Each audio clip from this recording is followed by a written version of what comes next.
चलिए फिर तो स्टार्ट कर रहे हैं, ठीक है।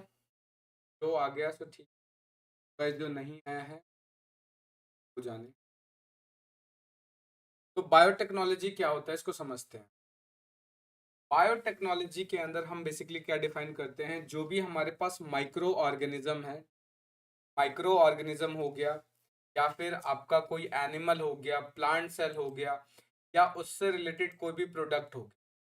तो बायोटेक्नोलॉजी में हम करते क्या है, माइक्रोब्स हो गया, जैसे कि माइक्रोब्स हो गया, एनिमल्स हो गया,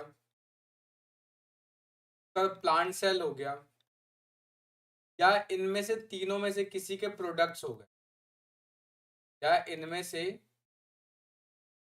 तीनों के कोई भी प्रोडक्ट हो गए, तो इनका यूज करके हम ऐसे प्रोडक्ट्स बनाते हैं जो कि ह्यूमन वेलफेयर के लिए बेनिफिशियल होंगे।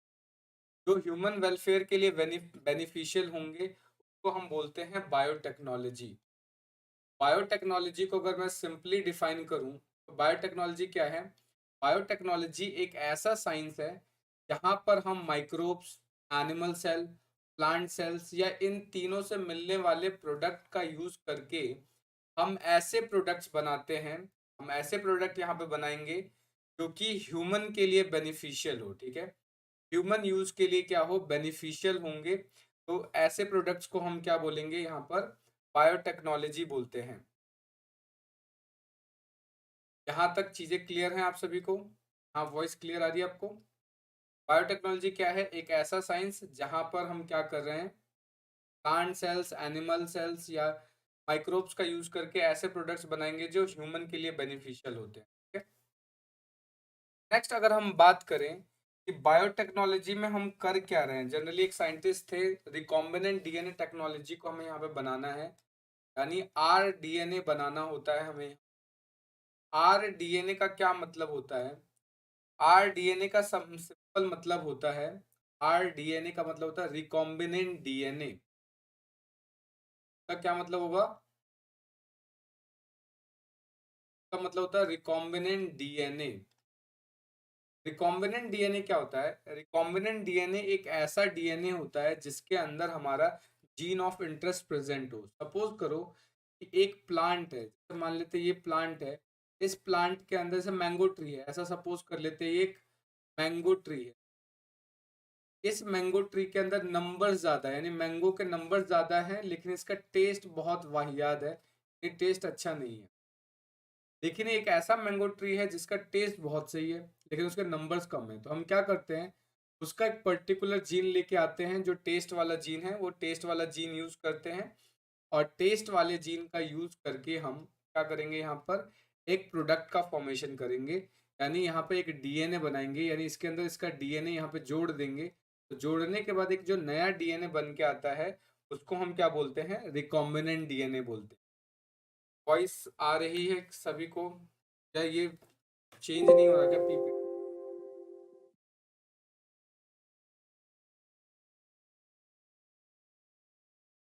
जहां तक किसी को कोई डाउट है तो बताओ जल्दी जल्दी, तो मैं चेक कर लेता हूँ कि अभी भी।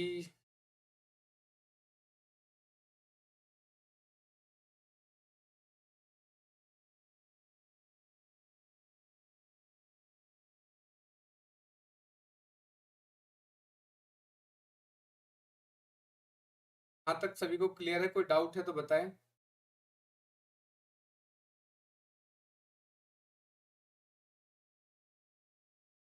जहां तक कोई डाउट है तो आगे आगे बढ़ते हैं। बायोटेक्नोलॉजी में हम क्या कर रहे हैं, रिकॉम्बिनेंट डीएनए बना रहे हैं।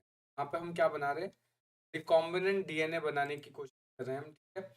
रिकॉम्बिनेंट डीएनए से क्या होता है, जैसा भी हम प्रोडक्ट बनाएंगे, यानी आर जो डीएनए है, कॉम्बिनेंट डीएनए, इसके अंदर हमारा जीन ऑफ इंटरेस्ट प्रेजेंट होता है। जीन ऑफ इंटरेस्ट का मतलब कि हमें जो चाहिए वो चीज प्रेजेंट होता है, ठीक है। जैसा प्रोडक्ट चाहते हैं वैसा जीन प्रेजेंट होता है।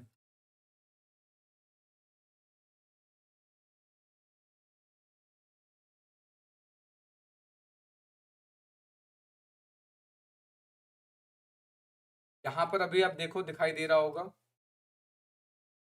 तो बायोटेक्नोलॉजी को सबसे पहले यानी अगर हम बात करें रिकॉम्बिनेंट डीएनए को सबसे पहले स्टैनले कोहन ने बनाया था। स्टैनले कोहन, स्टैनले कोहन पहले साइंटिस्ट थे जिन्होंने एक एंटीबायोटिक रेजिस्टेंस जीन का फॉर्मेशन किया था, ठीक है। एंटीबायोटिक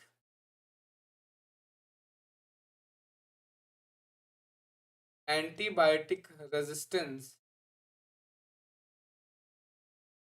ये भी अभी दिख रहा है स्क्रीन पे। लाइव का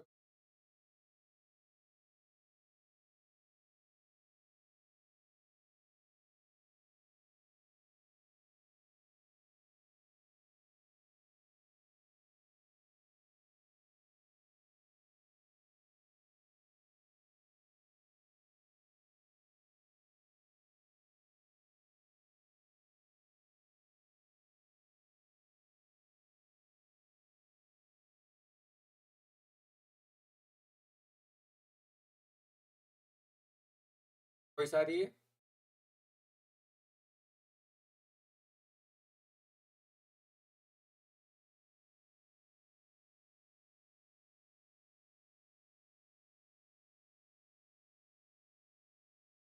तो हम बात कर रहे थे रिकॉम्बिनेंट डीएनए। रिकॉम्बिनेंट डीएनए क्या होता है? रिकॉम्बिनेंट डीएनए एक ऐसा डीएनए होता है जिसके अंदर हमारा जीन ऑफ इंटरेस्ट प्रेजेंट हो। जीन ऑफ इंटरेस्ट क्या होता है? जीन ऑफ इंटरेस्ट का मतलब होता है एक ऐसा डीएनए जिसके अंदर ऐसा जीन प्रेजेंट है जो हमें रिक्वायर्ड होता है। जैसे कि सपोज करो, अभी मैंने आपको बताया था ना, एक प्लांट के अंदर टेस्ट अच्छा आ रहा है, वो जो टेस्ट वाला जीन है अगर उसको हम किसी डीएनए के साथ मिक्स कर देते हैं, अगर हम यहाँ पे मिक्स कर देंगे तो जो नया डीएनए बन के आएगा जिसके अंदर जीन ऑफ इंटरेस्ट प्रेजेंट होता है तो हम बोलते हैं रिकॉम्बिनेंट डीएनए। जो रिकॉम्बिनेंट डीएनए है, ये जो रिकॉम्बिनेंट डीएनए है, सबसे पहले साइंटिस्ट हुए Stanley Cohen and Herbert Boyer. Stanley Cohen and Herbert Boyer ने इसको बनाया था। Stanley Cohen and Herbert Boyer ने।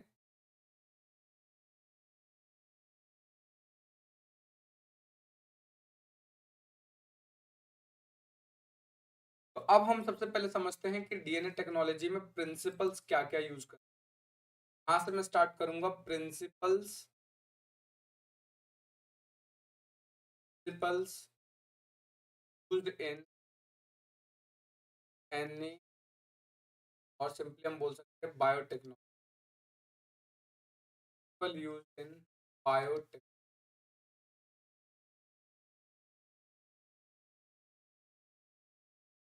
बायोटेक्नोलॉजी के अंदर कौन कौन सा प्रिंसिपल यूज करते हैं उसको। जनरली बायोटेक्नोलॉजी के अंदर सिंपल दो प्रिंसिपल यूज किए जाते हैं। फर्स्ट प्रिंसिपल को हम बोलते हैं जेनेटिक इंजीनियरिंग। फर्स्ट प्रिंसिपल को हम बोलते हैं जेनेटिक इंजीनियरिंग।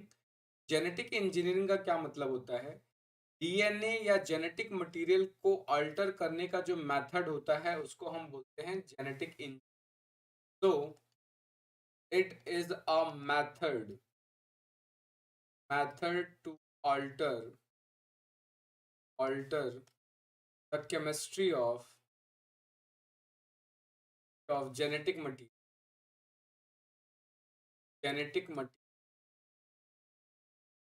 जेनेटिक मटेरियल का मतलब क्या होता है आपका यहाँ पे? डीएनए एंड आरएनए से है। डीएनए एंड आरएनए को अल्टर करने का जो टेक्निक है उस टेक्निक को हम बोलते हैं जेनेटिक इंजीनियरिंग, ठीक है। जब हम जीन्स को अल्टर कर देंगे यानी जीन्स के सीक्वेंस में चेंजेस ला देंगे, जीन्स के सीक्वेंस में चेंजेस लाने से क्या होगा कि अगर हमने उसमें कोई भी सीक्वेंस में कोई बदलाव कर दिया तो बदलाव करने से क्या होगा, पूरा का पूरा प्रोडक्ट ही बदल जाएगा। कि हमने जेनेटिक्स में पढ़ा था कि एक जीन एक मतलब कि कैरेक्टर को कंट्रोल करता है, तो यहाँ पे अगर हम क्या करेंगे, जीन्स को ही बदल देंगे तो कैरेक्टर्स भी बदल जाएगा। जेनेटिक इंजीनियरिंग से ऑल्टर करने से क्या है, हमें फिनोटाइप चेंज हो जाएगा, होस्ट का फिनोटाइप चेंज हो जाता है। तो phenotype of host will change. ये क्यों? क्योंकि उसके अंदर जीन का सीक्वेंस बदल गया तो होस्ट का फिनोटाइप भी बदल जाएगा। आपको ये ध्यान रखना है। यहाँ तक चीजें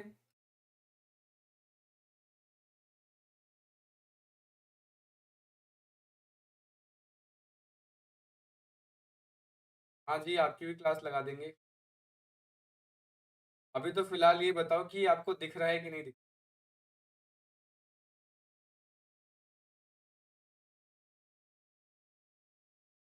फिलहाल ये आप लोगों को दिख पा रहा है? देखिए स्लाइड वॉइस का क्या सीन है, वॉइस अभी तक क्लियर है, समझ समझ में आ रहा है या ऊपर से जा रहा है?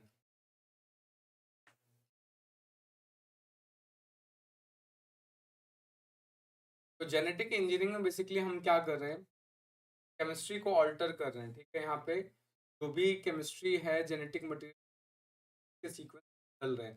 जीन का सीक्वेंस बदल जाएगा, तो जीन का सीक्वेंस बदलते ही क्या है, पूरा का पूरा फिनोटाइप ही बदल जाएगा। जेनेटिक इंजीनियरिंग के बाद इसके अंदर आता है मेंटेनेंस ऑफ, जो प्रिंसिपल में सेकंड प्रिंसिपल आता है, मेंटेनेंस ऑफ स्टेराइल एम्बियंस।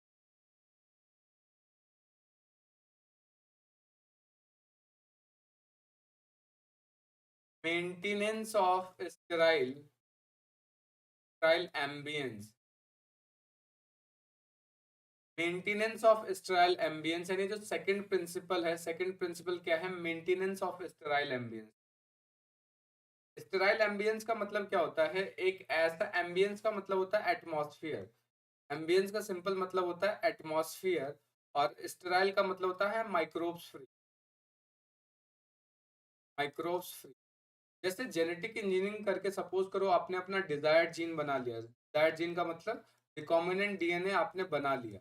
अब इस रिकॉम्बिनेंट डीएनए को ग्रो करवाना होता है। अगर इस रिकॉम्बिनेंट डीएनए को ग्रो करवाना है तो हमें क्या करना पड़ेगा कि स्टेराइल मीडियम की रिक्वायरमेंट है, यानी कि माइक्रोब्स फ्री रीजन की रिक्वायरमेंट है, एटमॉस्फेयर की रिक्वायरमेंट है। क्योंकि अगर हम इसी के अंदर ग्रो करवा देंगे तो उसके अंदर क्या होगा कि जो हमने जो इतना मेहनत से बनाया है, तो सारा का सारा हमारा जो प्रोडक्ट है वो खराब हो जाएगा। तो हमें एक ऐसे मीडियम की रिक्वायरमेंट है जो कि हमारे लिए स्टेराइल होना चाहिए, यानी उसके अंदर कोई भी पैथोजेनिक बैक्टीरिया या कोई भी मतलब कि दूसरा माइक्रोब्स प्रेजेंट नहीं। तो मेंटेनेंस ऑफ स्टेराइल एम्बियंस, यानी मेनली जो दो कोर प्रिंसिपल है बायोटेक्नोलॉजी के, वो है पहला आपका जेनेटिक इंजीनियरिंग, दूसरा क्या है, sterile ambience, maintenance of sterile ambience. अब हम बात करते हैं tools in genetic genetic engineering, यानी जेनेटिक इंजीनियरिंग में हम क्या क्या टूल्स।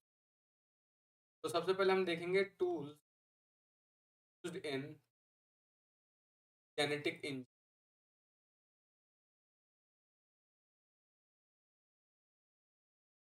यानी जेनेटिक इंजीनियरिंग में हम क्या क्या टूल्स यूज कर रहे हैं, क्योंकि अगर सपोज करो हमें डीएनए को ऑल्टर करना है, तो डीएनए को तो ऐसे तो ऑल्टर कर नहीं सकते, उसके लिए हमें टूल्स की रिक्वायरमेंट होगी। यानी कुछ एंजाइम्स की रिक्वायरमेंट होगी। सेल को ओपन करेगा, उस सेल के अंदर से डीएनए को निकालेगा, उस डीएनए के अंदर से डिजायर्ड पीस को निकालेगा, फिर उसको जोड़ेगा दूसरे होस्ट डीएनए के साथ। तो इतना सारा काम करना है, तो उसके लिए हमें कुछ टूल्स की रिक्वायरमेंट होगी। तो यहाँ पे कौन कौन से टूल्स की रिक्वायरमेंट होगी, हम वो टूल्स के बारे में यहाँ पे बात करने। तो क्या क्या टूल्स रिक्वायर्ड है यहाँ पे। तो सबसे पहले अगर हम बात करें टूल्स, तो यहाँ पे मेनली हमें क्या क्या चीज, सबसे पहला हमें जो चाहिए होगा वो चाहिए एंजाइम्स। पहला टूल्स क्या है हमारा, एंजाइम्स। एंजाइम्स बेसिकली क्या करेगा, एंजाइम क्या करेगा, सेल के अंदर का जो सेल वॉल है या न्यूक्लियस है, उसको रप्चर करेगा, उसके अंदर से डीएनए को निकालने के में हेल्प करेगा। यानी पहले सेल वॉल को हटाएगा, सेल मेम्ब्रेन को हटाएगा, फिर डीएनए को रिमूव करेगा, डीएनए को रिमूव करके उसको कट करने में हेल्प करेगा। तो सबसे पहले हमें एंजाइम चाहिए, ये एंजाइम्स को वन बाय वन डिटेल करेंगे, ठीक। एंजाइम्स के बाद हमारा आता है vehicle DNA. Vehicle DNA, vehicle DNA का काम क्या होगा कि जो भी हमने डिजायर्ड जीन बनाए हैं, या व्हीकल डीएनए को हम वेक्टर डीएनए भी, जो भी हमने डिजायर्ड जीन बनाए हैं, उस डिजायर्ड जीन को नेक्स्ट जनरेशन या होस्ट तक लेके जाने में जो हेल्प करेगा उसको व्हीकल या वेक्टर बोलते हैं। सपोज करो मलेरिया है, ये जस्ट हम यहाँ से इसको कनेक्ट करने की कोशिश, जैसे मलेरिया है, मलेरिया किससे फैलता है, प्लाज्मोडियम से फैलता है। लेकिन प्लाज्मोडियम को ह्यूमन बॉडी तक लेके आने तक का काम कौन करता है, male Anopheles mosquito. Female Anopheles mosquito क्या करती है यहाँ पे, एज अ वेक्टर की तरह काम करती है। वैसे ही क्या है, जो हमने रिकॉम्बिनेंट डीएनए बनाया है, उस रिकॉम्बिनेंट डीएनए को होस्ट सेल के अंदर तक लेके जाना है। तो होस्ट सेल के अंदर तक ले जाने के लिए हमें जिस डीएनए की रिक्वायरमेंट पड़ती है उसको हम बोलते हैं व्हीकल डीएनए या वेक्टर डीएनए बोलते हैं। उसके बाद हमें एक पैसेंजर डीएनए चाहिए।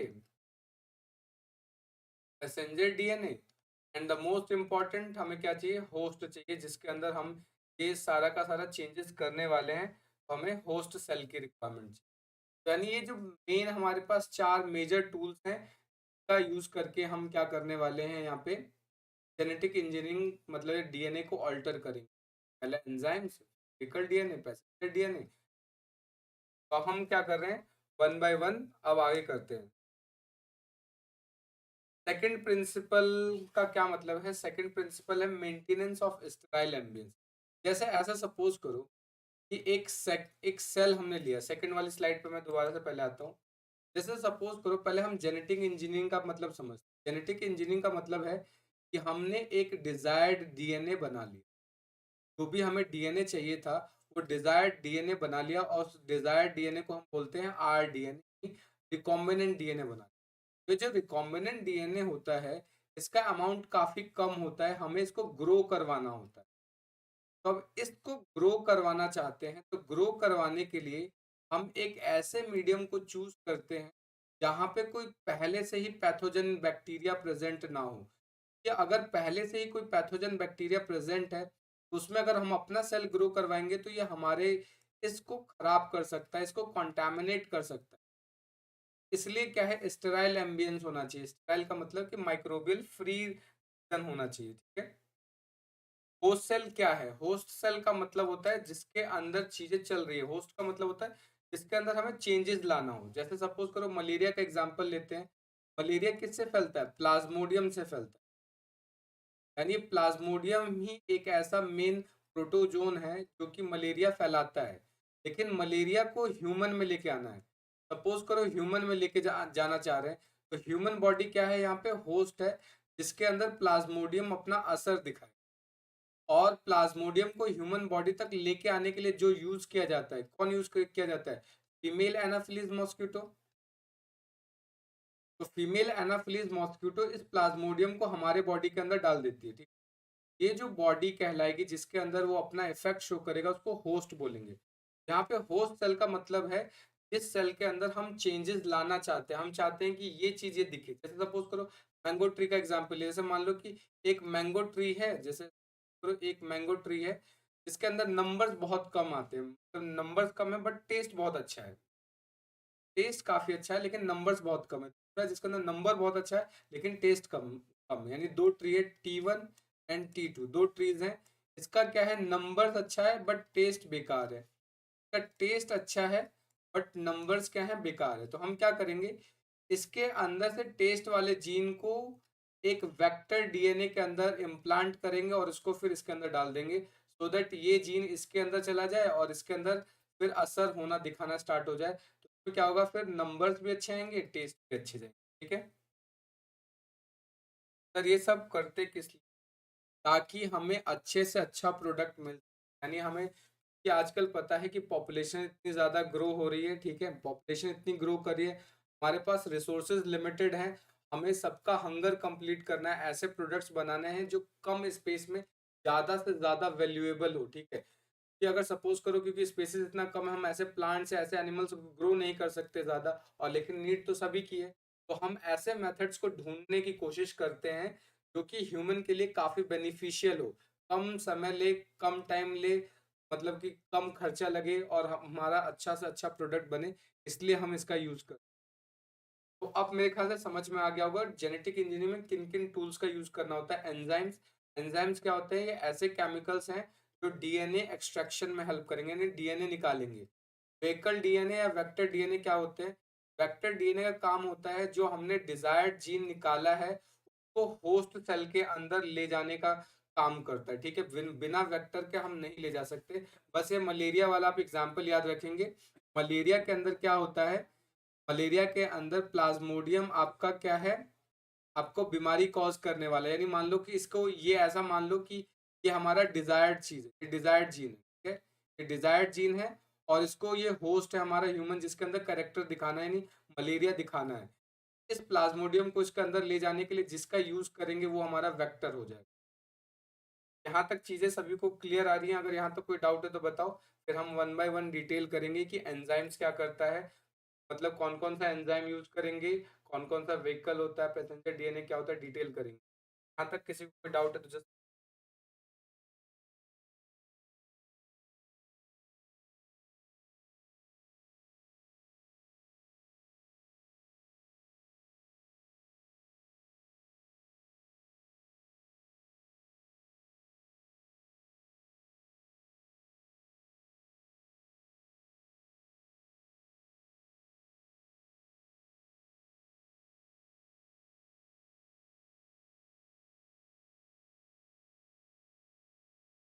कोई डाउट नहीं है।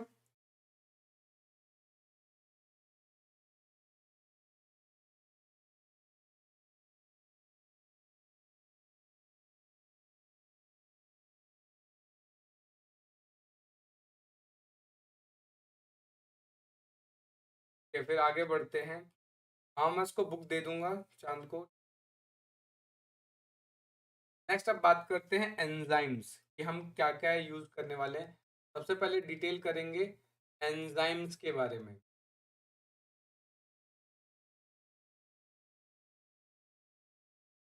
तो एंजाइम्स बेसिकली यहाँ पे हम कौन कौन सा एंजाइम यूज करेंगे।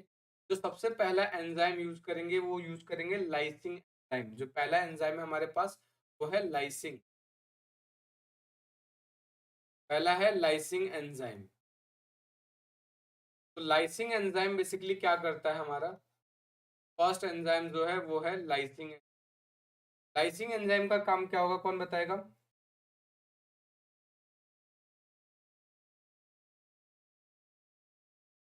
लाइसिंग एंजाइम क्या करेगा।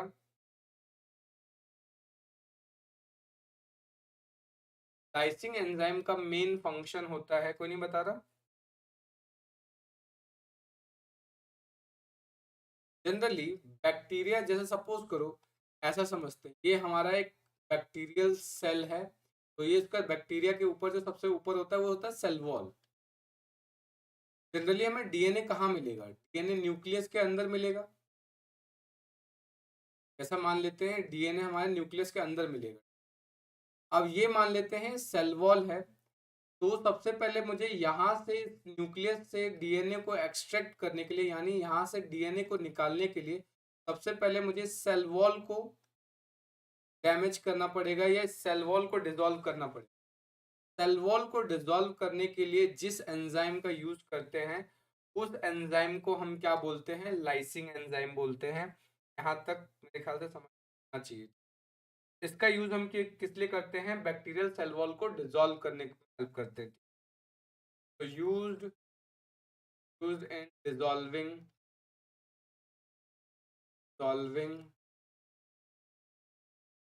Cell wall. ठीक है।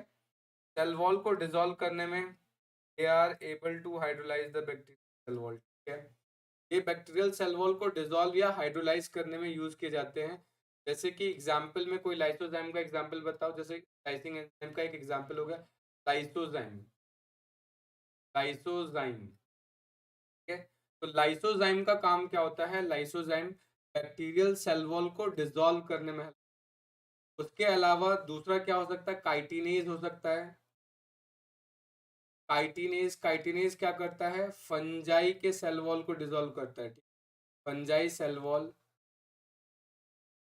फंजाई के सेल वॉल को डिसॉल्व करेगा ये। ठीक है। उसके अलावा और क्या हो सकता है, सेल्यूलेज हो सकता है। सेल्यूलेज हो सकता है, ये क्या करता है, प्लांट के सेल वॉल को डिसॉल्व करने में हेल्प करता है। तो ये सारे के सारे आपके लाइसिंग एंजाइम थे फर्स्ट, यानी एंजाइम में फर्स्ट हमने पढ़ा लाइसिंग। तो अब हमने क्या कर दिया, सेल वॉल डिसॉल्व कर लिया। तो लाइसिंग एंजाइम का प्राइमरी फंक्शन होता है आपको सेल वॉल को डिसॉल्व करने का। ठीक है। उसके बाद आता है क्लीविंग एंजाइम। सेकंड अब जो हम पढ़ने वाले हैं वो है हमारा क्लीविंग एंजाइम। सेल्यूलेज का काम होता है प्लांट सेल वॉल को डिसॉल्व करना।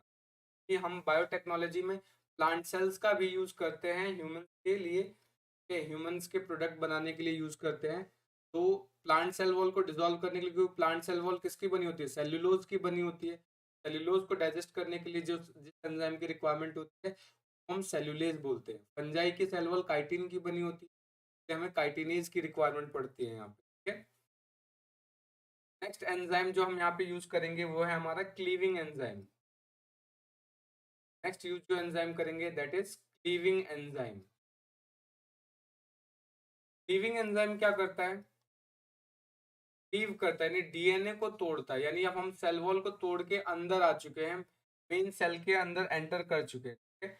तो क्लीविंग एंजाइम का काम क्या होता है? ये डीएनए मॉलिक्यूल पे एक्ट करता है, डीएनए मॉलिक्यूल को क्लीव करता है। डीएनए मॉलिक्यूल को क्लीव करने का मतलब क्या है? डीएनए मॉलिक्यूल को तोड़ता है, ठीक है। क्लीव द डीएनए मॉलिक्यूल, ये डीएनए मॉलिक्यूल को तोड़ने के काम में हेल्प किया जाता है, ठीक है। ये डीएनए मॉलिक्यूल को तोड़ेगा। तो जैसे कि अगर हम बात करें क्लीविंग एंजाइम, हमारे पास मेनली 3 टाइप के देखने को, वन बाय वन डिटेल करते हैं। सो क्लीविंग एंजाइम में जैसे सपोज करो, हम पहला बात कर सकते हैं एक्सोन्यूक्लियस। पहला क्या आ जाएगा आपका? एक्सोन्यूक्लियस। एक्सोन्यूक्लियस का, एक्सो का मतलब होता है आउटसाइड, यानी एक ऐसा एंजाइम जो डीएनए को बाहर से कट करे, यानी इसके 5 प्राइम 3 प्राइम या 3 प्राइम 5 प्राइम, यानी बाहर वाले सुपीरियर एंड्स को अगर कट करता है, ठीक है। यानी बीच में नहीं काटेगा, आउटसाइड काटने वाला है डीएनए को। अगर डीएनए को आउटसाइड से काटेगा तो बोलेंगे एक्सोन्यूक्लियस, ठीक है। ये क्या करेगा? डीएनए को 5 प्राइम या 3 प्राइम, यानी यहाँ पे आप जानते हैं 5 एंड होता है, 3 एंड होगा। ये अगर अगर अगर 3 एंड है तो ये आपका 5 एंड होगा। एंटी पैरेलल होते हैं सारे डीएनए, तो ये सिर्फ क्या है? एक्सो यानी बाहर की साइड से कट करेगा, exo cut DNA from outside, cut DNA at ends, सिर्फ और सिर्फ एंड्स पे कट कर। नेक्स्ट हम बात करते हैं, दूसरा है हमारा एंडोन्यूक्लियस। दूसरा क्या है हमारा? एंडोकेज। एंडोन्यूक्लियस का काम क्या होता है? ये उसके एंड्स को छोड़ के, एंड्स पे अब तो ऑलरेडी कट करने के लिए एक्सोन्यूक्लियस है, एंड्स को छोड़ के ये बीच में कट करता है, बीच में कहीं पे कट करने में हेल्प करेगा।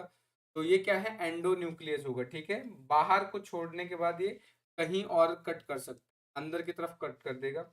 And the third and most important enzyme is restriction endonuclease. ये है रेस्ट्रिक्शन एंडोन्यूक्लियस। तो रेस्ट्रिक्शन एंडोन्यूक्लियस क्या करता है? रेस्ट्रिक्शन एंडोन्यूक्लियस का मेन काम होता है कि डीएनए को एक स्पेसिफिक साइट पे काम काटता है, या उसको ब्रेक करता है या क्लीव करता है। ये सबसे इंपॉर्टेंट एंजाइम है जेनेटिक इंजीनियरिंग में। तो रेस्ट्रिक्शन एंडोन्यूक्लियस का काम क्या होता है? डीएनए को एक स्पेसिफिक साइट पे काटता है, जिसकी वजह से हमें स्टिकी एंड्स का फॉर्मेशन। तो हम यहाँ पे डिटेल करेंगे रेस्ट्रिक्शन एंडोन्यूक्लियस। रेस्ट्रिक्शन एंडोन्यूक्लियस, ये जो रेस्ट्रिक्शन एंडोन्यूक्लियस है बहुत इंपॉर्टेंट एंजाइम है, कि जेनेटिक इंजीनियरिंग में इससे ज्यादा इंपॉर्टेंट एंजाइम कोई है ही नहीं। ये क्या करता है? Cuts DNA at specific site, ठीक है। Cut DNA at specific site, cut DNA at specific specific site, ये डीएनए को स्पेसिफिक साइट पे कट करता है, ठीक है। और जब स्पेसिफिक साइट पे कट करेगा तो इससे हमें क्या मिलते हैं? स्टिकी एंड्स का फॉर्मेशन होता है। यहाँ पे हम डिटेल करेंगे वन बाय वन। जैसे कि सबसे पहले अगर हम एक एग्जांपल ले तो हमारे पास होता है एक ई कोराई। ये ई कोराई एंजाइम है, ये रेस्ट्रिक्शन एंडोन्यूक्लियस एंजाइम है, जो कि क्या करता है? जी और ए जो बेस होते हैं, आपने पढ़ रखा है नाइट्रोजन बेस, जी और ए के बीच में एक कट इंड्यूस करता है, और ए के बीच में एक कट इंड्यूस करेगा। तो इसकी वजह से क्या है? हमें स्टिकी एंड्स मिलना स्टार्ट हो जाता है। फ्रिक्शन एंडोन्यूक्लियस की वजह से हमें स्टिकी एंड्स का फॉर्मेशन होता है, ठीक है। स्टिकी एंड्स का फॉर्मेशन होगा, ये आप ध्यान रखेंगे। तो अब यहाँ पे ध्यान दो, अगर ये ई कोराई काम करना स्टार्ट करेगा, तो अब इसको मैं अगर सपोज करो एक डीएनए बनाता हूँ, तो जनरली जो ई कोराई का जो आइडेंटिफिकेशन सीक्वेंस होता है वो आपका क्या होता है? जी डबल ए और उसके बाद ई टी ये आता है आपका GAATC,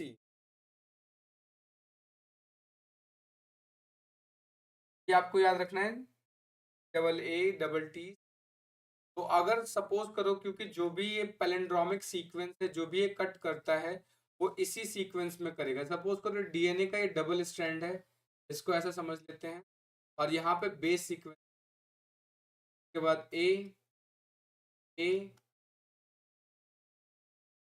और फिर सी।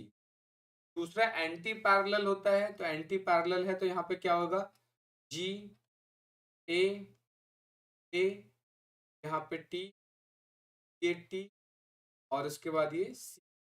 इस तरीके से एक दूसरे का अगेंस्ट होते हैं, एंटी पैरेलल होते हैं। तो अब यहाँ पे कट कैसे करता है, अभी मैंने आपको बताया था, ये क्या है, जी और ए के बीच में कट इंड्यूस करता है, यानी ये कुछ ऐसे कट इंड्यूस करेगा, एक जी और ए के बीच में कट करेगा और ये इस तरीके से कट इंड्यूस। ऐसा अगर आपको लगेगा देखने में कि हमें कुछ इस तरीके का सीक्वेंस, यहाँ पे सी, फिर ए, फिर ए, और दूसरी साइड हमें जो एंड मिलेगा वो कैसा मिलेगा, ए, और उसके जस्ट नीचे यहाँ पे आपको क्या मिलेगा, इससे क्या मिल रहा है आपको, ये दो स्टिकी एंड्स हैं जो कि आपस में चिपक सकते हैं। ठीक है, तो ये रेस्ट्रिक्शन एंडोन्यूक्लियस का काम है। बाकी जो डिटेल है वो नेक्स्ट क्लास में करेंगे, क्योंकि बच्चों की स्ट्रेंथ हो गई कम। यहाँ तक कोई डाउट है किसी से तो पूछें। नेक्स्ट क्लास में हम स्टार्ट करेंगे एंजाइम्स की नेमिंग के बारे में, कि एंजाइम्स को हम नेम कैसे करते हैं। किसी को यहाँ तक कोई डाउट है तो जस्ट,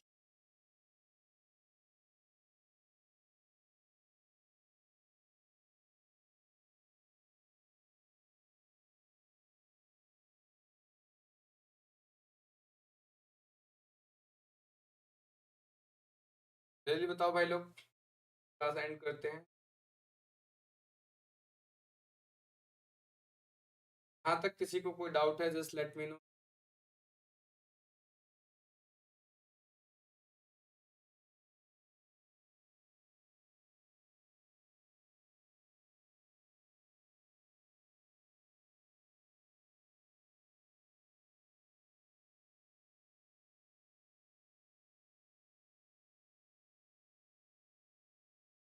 हो गए क्या सारे के सारे?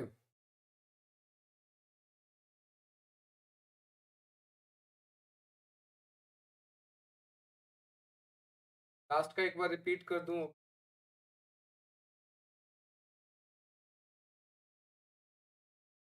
लास्ट में हमने ये पढ़ा था, जो रेस्ट्रिक्शन एंडोन्यूक्लियस है वो एक स्पेसिफिक साइट पे काटता है। स्पेसिफिक साइट का मतलब क्या है, हर एक एंजाइम अपना एक सीक्वेंस होता है उनको कट करने का। जैसे कि जो ई कोराई एंजाइम है वो सबसे पहले एक सीक्वेंस को आइडेंटिफाई करता है, वो सीक्वेंस है GAAT, और ये सीक्वेंस जब वो आइडेंटिफाई कर लेता है, इस सीक्वेंस में वो जी और ए के बीच में कट लगाता है।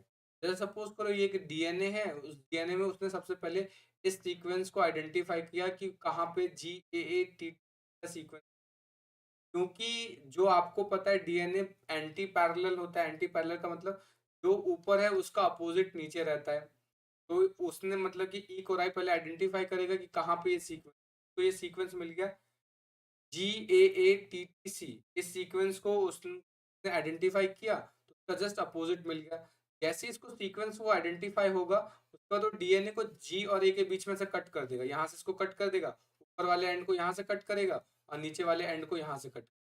हमें डीएनए का कुछ ऐसा सीक्वेंस, एक डीएनए इतना मिलेगा, दूसरा डीएनए इतना मिलेगा, तो जस्ट यही, एक डीएनए कुछ ऐसा मिलेगा ये डीएनए, और दूसरा जो डीएनए है वो कुछ, ये नहीं लग रहा है कि एकदम वो एक, इसको अगर आपस में ऐसे आगे लेके जाओगे तो आपस में चिपक जाएंगे। इन्हीं एंड्स को जो आपस में से चिपक सकते हैं इनको बोला जाता है टिकी एंड, बोला जाता है टिकी एंड। ठीक है,